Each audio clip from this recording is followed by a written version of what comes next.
स्वार्थबोधम् तत्पादयुग्मसरसीरुगभृङ्गराजम् त्रय्यन्तयुग्मकृतभूतिपरिश्रमन्तम् श्रीरङ्गलक्ष्मणमुनिं शरणं प्रपद्ये कन्याश्रवणसञ्जातं गादिगोत्रसमुद्भवं वेदशास्त्रविचारज्ञं वन्दे वेदान्तदेशिकम्। हे गोपालक हे कृपाजलनिधे ये सिंधु कन्यापते ये कंसान्तक हे गजेन्द्रकरुणा पालीन हे माधव हे रामानुज हे जगत्त्रयगुरो ये पुण्डरीकाक्षमा ये गोपीचरनाथ पालय परं जानामि न त्वां विना जानामि न त्वं विना। डोलायमानं गोविंदं मञ्जस्थं मधुसूदनं रथस्थं केशवं दृष्ट्वा पुनर्जन्म न विद्यते। நமக்கு இன்னைக்குனா ஒரு நன்னாள், இந்நாள் பொன்னாள், இனிய நாள். எம்பெருமான் பல அவதாரங்கள் எடுத்தான். ஏஜ வேதவிதா விப்ராஹ ஏஜ அத்தியாத்மவிதா ஜனாஹ தேவதந்தி மகாத்மானம் கிருஷ்ணம் வந்தே சனாதனம். இந்த கிருஷ்ணாவதாரம் இருக்க எல்லாரையும் மயக்கக்கூடியவன், ரிஷிகளையும் மயக்கக்கூடியவன், மக்களையும் மயக்கக்கூடிய மாக்களாக்கிடுவான். அந்த மாதிரி அவனுடைய வேணுகானம். ஆழ்வாரம் குன்றமேந்தி குளிர்மழை காத்தவன் அன்று ஞானம் அனந்த விரானுடன். இவனுடைய லீலைகள் எண்ணில் அடங்கா. அப்படி இந்த நமக்கு புனர்ஜென்மமானது கிடையாது. இந்த கோவிந்த சப்தம், கோவிந்த சப்தமானது 10 அவதார பெருமையும் பேசும். அதிலே வனபர்வணியிலே, மகாபாரதத்திலே வனபர்வணியிலே வியாசர் சொல்ற 43வது அத்தியாயத்தில் கீதா கங்கேஜ காயத்ரி கோவிந்தேதி ஹிருதிஸ்திதே புனர்ஜன்ம சதுர்ககார சம்யுக்தோ புனர்ஜன்ம நவித்யதே. இங்க டோலாயமானம் கோவிந்தம். அதுதான் இன்னைக்கும் அந்த திருப்பதியில ஊஞ்சல் உற்சவம்னு பேர். தமிழ்ல சொல்லுவோம் ராத்திரி பள்ளி ஏற உற்சவம்னு சொல்லுவோம். அப்போ டோலாயமானம் கோவிந்தம். எந்த பெருமாள், ரங்கநாதனா இருக்கலாம், வரதராஜனா இருக்கலாம், சீனிவாசனா இருக்கலாம், எந்த பெருமாள், யாரா பார்த்து சாத்தியா இருக்கலாம். ஆனால் அந்த பெருமாள் இந்த டோலையில சேவிச்சுவானா அவன் கோவிந்தன்.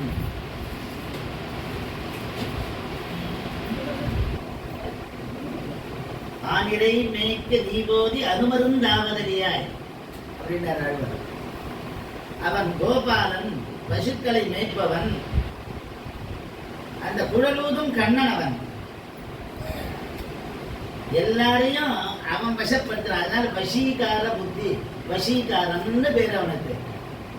அதுல வம்சி வம்சத்துல வந்தவன் குழலூதும் கண்ணன். அப்படி நம்ம மனதெல்லாம் மாத்திருவான் அவன் குழல் ஊதின போது. அழுவார் மங்களாசாசனம். அப்படி அந்த கிருஷ்ணனுடைய அனுபவிக்கிறார். அந்த கோவிந்தனை நாம் அந்த ஊஞ்சலிலே டோலாயமானத்திலே நாம் செவித்தோமானால் நமக்கு புனர்ஜென்மமானது கிடையாது. மஞ்சஸ்தம் மதுசூதனம், மது கைட்டவர. அதனால்தான் சுவாமி தேசிகன் ந மதுமதனா தத்துவம் அதிகம் ந வேதாந்தா சாஸ்திரம் ந மதுமதனா தத்துவம் அதிகம் ரகசியத்திரை சாரத்துல. எம்பெருமானை காட்டிலும் ஒரு தத்துவம் இல்லை.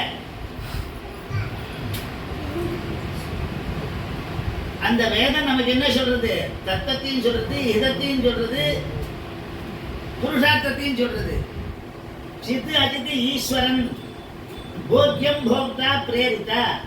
அந்த போக்கியம் போக்தா இவர்களுக்கெல்லாம் இயக்கக்கூடிய தலைவன் டைரக்டராக எம்பெருமான் டோலாயமானம் கோவிந்தம் மஞ்சஸ்தம் மதுசூதனம். பள்ளி கொண்டிருக்கும் பெருமானை சேவித்தால் புனர்ஜென்மமானது கிடையாது.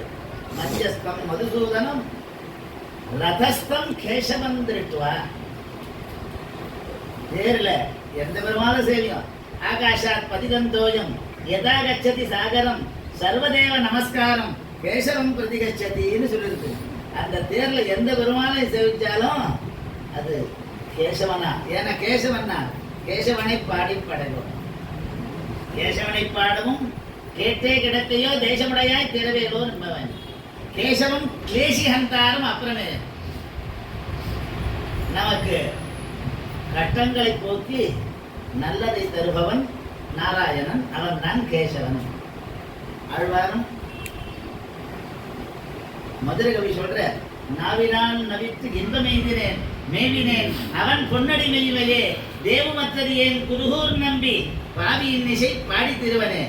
நாவினால் இன்பம் எய்திட நாராயணன் நமோ நாராயணாவென்று நாமும் பலவர் பல்வகையாலும் பவித்திரனே உன்னை பல்லாண்டு கூறுவனேன்னார் பெரியாழ்வார்.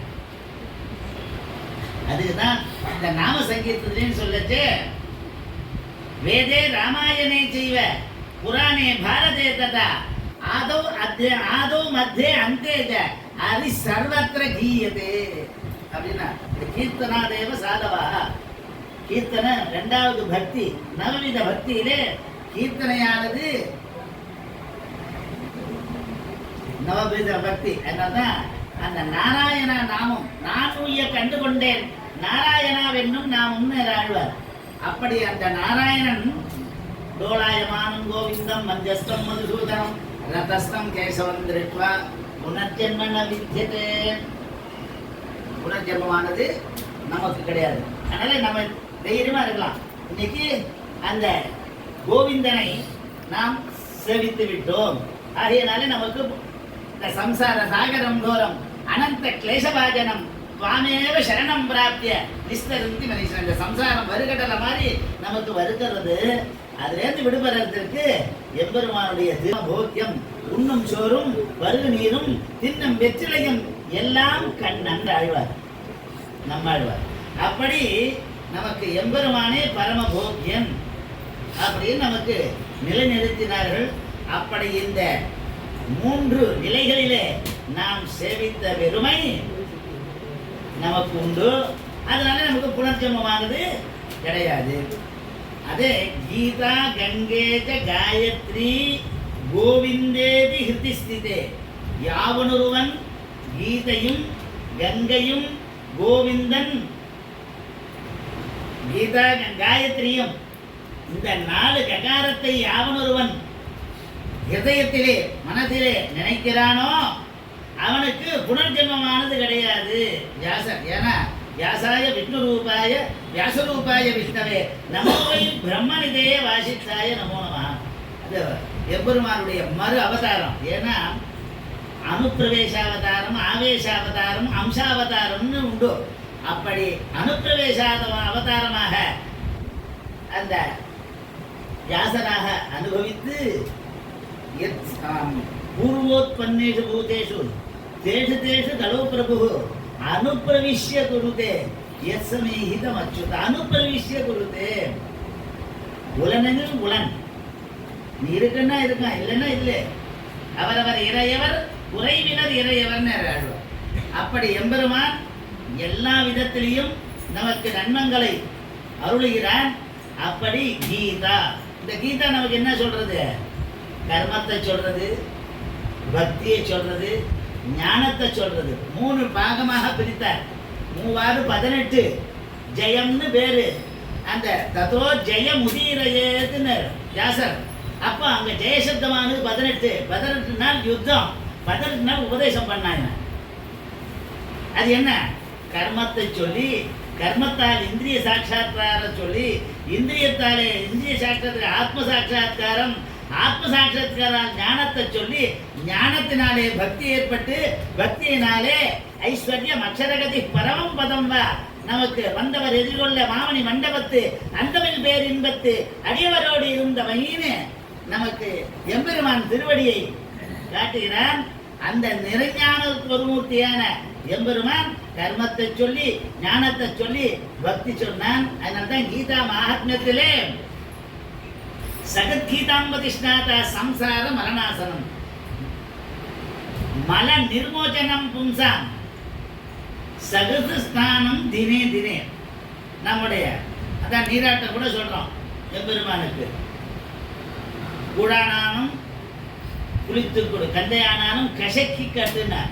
ஸ்நான மூலா கிரியா சர்வே. அதனால்தான் மார்கழி நீரம் அழிந்துனார்.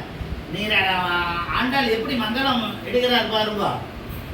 நாராயணனே நமக்கே பாரோர் புகழம் படிந்து உயிமாறு உகந்து நீங்காத செல்வம் நிறைந்து மார்கழி நீராட மகிழ்ந்து. எப்படி உள்ள ஆண்டாள் திருவுள்ளத்தை பாருங்க, எப்படி நமக்கு மங்களாசாசனம் செய்கிறார், அருள் புரிகிறார். அந்த மாதிரி நாம் மகிழ வேண்டும். ஜலஸ்நானம் தினே தினே சகிர்கீதாம்பசிஷ்ணாதா சம்சார மலநாசனம். சம்சாரன்ற அழுக்கு ஒரு தர அந்த கீதையை யாவனொருவன் கேட்கிறானோ, யாவனொருவன் சொல்கிறானோ, யாவனொருவன் படிக்கிறானோ அவனுக்கு இந்த சம்சார மரணாசனம் போயிடுதாயினாலே கீதா அப்படின்னு சொன்னா போறோம். நம்ம பாபங்கள் ஆரப்தம் என்ன, சஞ்சிதம் என்ன, பிராரப்தம் ஆகாமி சஞ்சிதம் திரிவித பாபங்களும் போகும் அப்படின்னு சொல்றான். அதனால கீதா கங்கை அது ஸ்நானம் மூலா கிரியா சர்வே. அந்த நம்மளுடைய அழுக்கு போகணும்னா நீராட வேண்டும், குடைந்து நீராட வேண்டும். உள்ள குளிர குடைந்து அப்படின்னு அப்படி குடைய வேண்டும். நம்ம பாவங்கள்லாம் போக்குவதற்கு அந்த நீரிலே நீராடினால் ஞானம் நீர் உண்டு. எம்பெருமான் தான் ஞானம். அவன் அருளின வேதம் என்ன, இதிகாசம் என்ன, புராணம் என்ன, அதெல்லாம் நாம் நீராட வேண்டும். சகத்கீதாம்பதிஷ்ணாதான். அந்த மாதிரி கங்கையில ஏதாவது ஒரு நம் பாபத்தை போக்கும். அது விஷ்ணு பாதோதகம் பேரு. அந்த எம்பெருமான் திருவடியிலேருந்து வந்தது அது அந்த கங்கை. அதனாலே அதுல தீர்த்தமாடினால் நம் பாவம் போகும். கீதா கங்கை காயத்ரி நான்னோதக சமந்தானம் நத்வாதஸ்யாம் விரதம்பரம் நகாயத்ரியா பருவ மந்திரம் நமாது தெய்வதம் பரம்னா. ஆகினாலே உயர்ந்த மந்திரம் காயத்ரி. சஹஸ்ரபலமாது சதவாரம் சஹஸ்ரவாரம் 1008 108 10வது அட்லீஸ்ட் பண்ணணும். காயத்ரி ஜபம் பண்ணாத மீதி எந்த ஜபம் பண்ணாலும் பிரயோஜனம் இல்லை. அது நிஷ்பிரயோஜனமான கர்மா. 10 காயத்ரி பண்ணு போறோம். அந்த 10 காயத்ரியில அந்த மனசுல ஹிருதியில நினைச்சுண்டு வேற போனை பார்த்துட்டு பேசிட்டு டிவி பார்த்துட்டு பண்றதுல பிரயோஜனம் இல்லை. ஏகாக்கிர சித்தனத்தோடு ஒரு 10 காயத்ரி பண்ணா கூட பலன் உண்டு. இதை நான் சொல்லல, பாரத்வாஜர் காயத்ரி பெருமையை சொல்லச்சே ஆபஸ்தம்பரம் பல ரிஷிகள் அது சொன்னார். அதனால கீதா கங்கேஜ காயத்ரி கோவிந்தே தீர்த்திஸ்திது சொன்னார். எழில்கொள் சோதி எந்தை தந்தை தந்தைக்கே நுடர் ஆழ்வார். ஒழிவில் காலம் எல்லாம் உடனாய் வன்னி வழிவிலாடிவு செய்ய வேண்டும். நான் தெழில்குரு திருவேங்கடத்து எழில்கொள் சோதி தந்தை தந்தை தந்தைக்கு பாட்டம் முப்பாட்டம் தந்த இப்படி வழி வழியா செய்கின்றோம். ஆண்டாலும் ஆட்செய்வோம் நாமாட்செய்வோம் உனக்கே நாமாட்செய்வோம். அப்படி அவனுக்கு ஆட்செய்து அவன் அருளை புரிந்தோமானால் நம்மிட பாவங்கள்லாம் போயிடும். அதனால குன்றமேந்து குளிர்மலை காத்தவன் அன்று ஞானம் அளந்தவிரான் வரம் சென்று சேர் திருவேங்கடமாவலை ஒன்றுமே தொழ நம்பினை ஓயுமே. அதனால்தான் மருத்துவனாய் நின்ற மாமணி மன்னனாக நமக்கு காட்சி அளித்தான். அவனை தூயோமாய் வந்து நாம் தூமலர் தூவித்தொழுது வாயினால் பாடி மனத்தினால் சிந்தித்து அவனுக்கு தொண்டு அவனை அருள் பெற்று நாம் வாழ்வதே நம்முடைய கடமை என்று சொல்லி முடித்துக் கொள்கிறேன். கவிதா சிம்மாய கல்யாணம் சாரணே ஸ்ரீமதே வெங்கடேசாய வேதாந்த குரவே நமஹ.